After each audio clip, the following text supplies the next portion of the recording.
I've got these GHDs, which looks like the soft oval moulding has gone all sticky and disgusting. And today's video I'm going to be going through how to remove this quite simply without causing any issues to the hairdryer itself. Welcome to Dim Tips, the channel that repairs, revives and restores. What you can see within this hairdryer is that it's actually had some tissue paper, and I think it's the GHD tissue paper which has actually got on there, and it's wrapped and it's all sticky and horrible. So we're going to go through exactly how to effectively remove this in a very quick and simple step. So the first thing I'm going to do is just get some protection on my hands because I just don't want them to get sticky, and then we're going to get started with the process.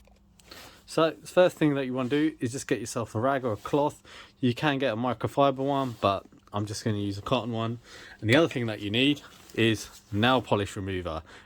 You can pick up any nail polish remover, but it's effectively acetone, and that should actually start taking off a lot of the items on the actual hairdryer. Now I'm not sure if it will also remove the GHD branding, but we'll have to see how bad it gets. So let me just start by applying a little bit on just to see what actually happens, and just dabbing it on to a small cloth that I've got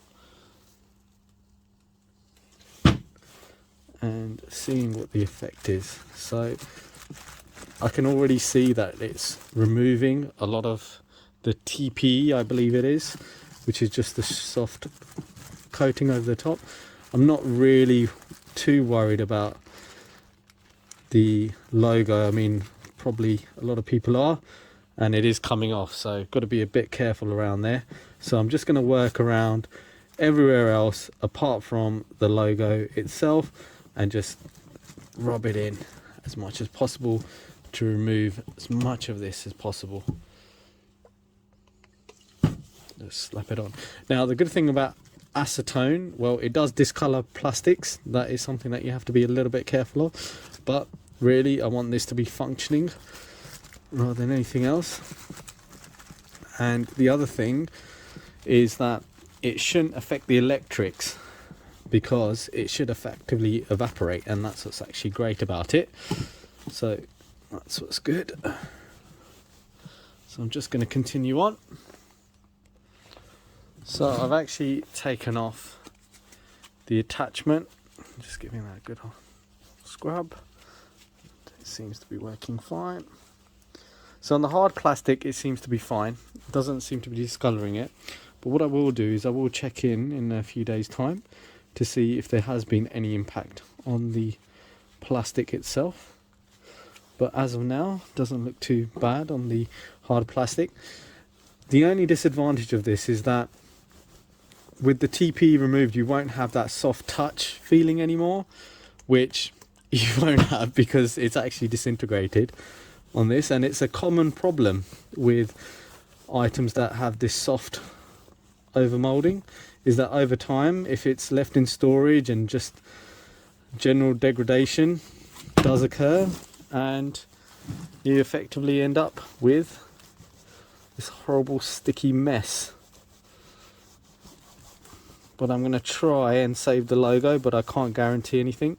I'm really worried about the numbers because you can see that they've already started to fade. So it looks like the imprint of the numbers were over the top. So I don't think I'm going to get away with saving the logo or anything else. But let's give it a go, see what happens. Okay, now I've rubbed it all off and it is no longer sticky, gooey, horrible. However, you can see that the logo itself has been removed. It's because the imprint of the logo was on top of the TPE, which is what's actually sticky, so unfortunately I had to take it off. The only thing that I would probably say is the acetone is very, very harsh on plastic, and you can see where I've overdone it and been a bit overzealous and has left some streaks. So I'd just say be very, very careful with the amount of acetone that you use. I would also actually test it on certain sections just to make sure that there isn't a discoloration, but by then you'll probably be a little bit too late.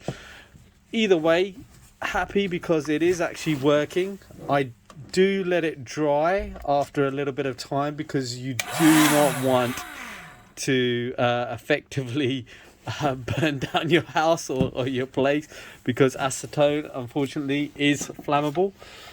So do be very careful about that.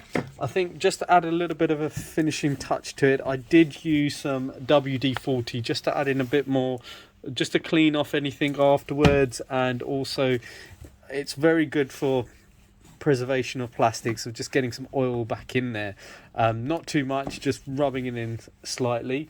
The other thing that I may end up doing is polishing it, but I don't think so. I'm quite happy, be good enough for what I'm going to be using it for, just pretty much in and around the shop, but should be useful either way. Anyway, thank you very much for watching. Feel free to check out any of my other videos, and you can see any of my other repairs that have taken place. Here's it actually operating.